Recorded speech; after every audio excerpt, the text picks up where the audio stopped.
Hey guys, what is up? This is Mr. A. Crizzy here, and in tonight's movie review, this is going to be an animated movie review on this new movie which just came out on Netflix. And technically, this movie actually first came out recently in December 2024, like around Christmas of 2024, when this movie first premiered on BBC in the UK.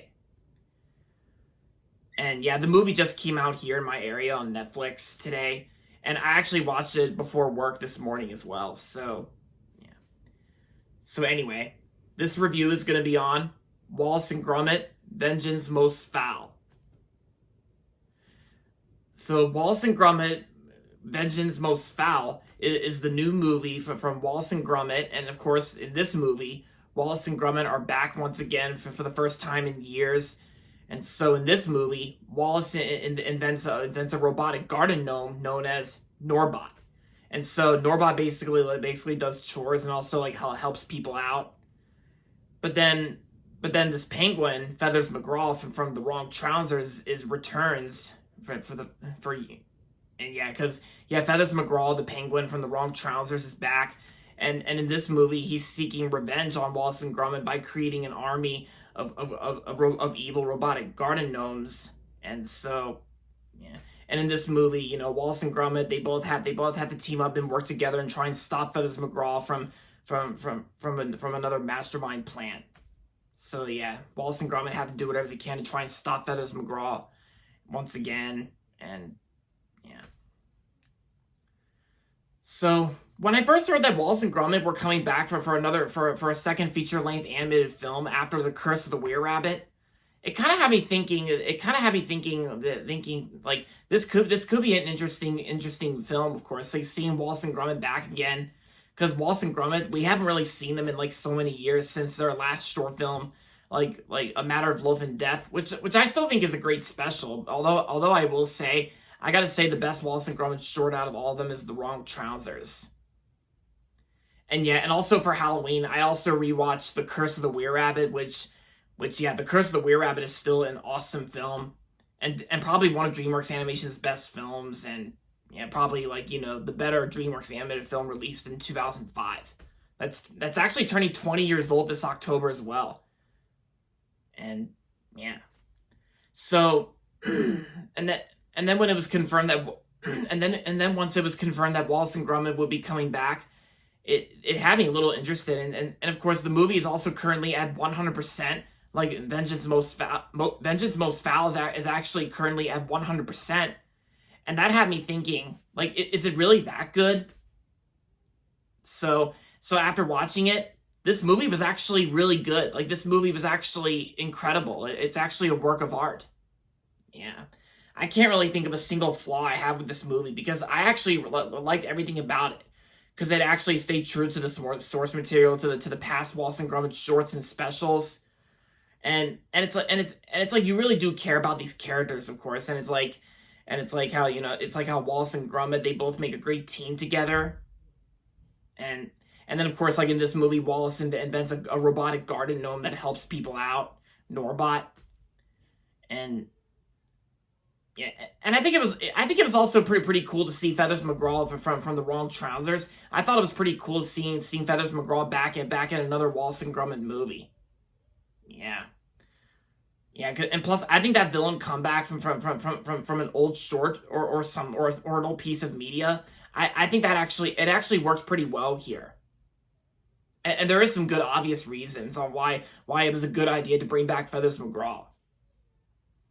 Because he's actually like a well-written penguin villain from the Wrong Trousers. Like, he's trying to steal like a blue diamond. And yeah, and he tries to do it again here, but then, like I said, Wallace and Gromit have to do whatever they can to try and stop him once again. And I gotta say, is this movie like Vengeance Most Fowl? Is it better than Aardman's last year's film, Chicken Run Dawn of the Nugget? Is it better than that? Well, I can definitely say I enjoyed this movie a lot more than last year's Aardman film, Chicken Run Dawn of the Nugget. Well, yeah, it's still not that bad of a sequel to Chicken Run, but I gotta say, this movie was actually even better. And I gotta say, Nick Park actually does put effort into his directing efforts, and I gotta say, the new voice of Wallace, because after Peter Sallis passed away in 2017, Ben Whitehead has been Wallace's new voice ever since then. And I gotta say, I really do appreciate how Ben Whitehead actually does try and do his Wallace voice, like how Peter Sallis did the original voice of Wallace. I gotta say, Ben Whitehead was actually pretty good as Wallace. Yeah, sure, he's no Peter Sallis, but Ben Whitehead still did a pretty decent job. And yeah, and I gotta say, this was actually, I can definitely see why people consider this to be like one of the best animated films that came out in 2024, technically. And this movie was even nominated for some awards. Like, I think it actually got a Golden Globe nomination for Best Animated Feature Film. But I honestly don't really care which animated film will win, because I'll believe it when I see it once I watch the Golden Globes. And I'm sure this movie's probably this movie might get an Oscar nomination for Best Animated Feature Film. But even if I'm proven wrong, but we'll wait and see about that. And yes, I know the Golden Globes are this Sunday as well, so yeah. And I gotta say, Lorne Balth's music score was actually pretty good as well, because Lorne Balth has actually done a lot of music scores, and his music here was pretty good. And of course, it's also nice to hear the Wallace and Gromit Grand Day Out theme once again, because yeah, it wouldn't be Wallace and Gromit without the Grand Day Out theme music, or I should say.